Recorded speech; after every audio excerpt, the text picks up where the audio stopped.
Standard Chartered, this is one of my favorite stories because looking at a $1.5 billion fine for violating Iranian sanctions. But here's the bigger takeaway for me is that if we keep hearing these numbers come out of European banks that helped Iran skirt the sanctions, they might think twice about doing it again this time. And where does that leave then Iran?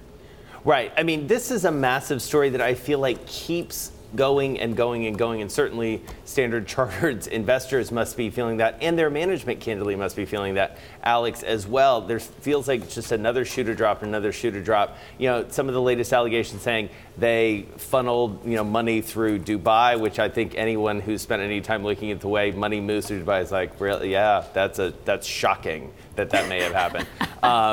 But I mean, again, this all comes against the backdrop of a much tougher line that the U.S. is taking on Iran, Europe as well. But generally, the world has gone away from this. And it does feel like that there's just less of an appetite to be at all accommodating on these At the same time, you talk to some people who say the United States is exercising a lot of clout around the world through our banking system, through our payment system. Some people say, be careful. If you use that too much, at some point, people will start to move away from the U.S. as a way of paying bills. And that would have really long-term geopolitical consequences. That's exactly right. And I mean, I do think we're at a time, and even going back to what we were talking yesterday with Nordea Bank, sort of moving, the whole sort of push and pull of the various regulators around the world, especially between the Europe and the U.S., I think is fascinating to watch as we play this out. And you've got China and Russia saying maybe we should get together. Right.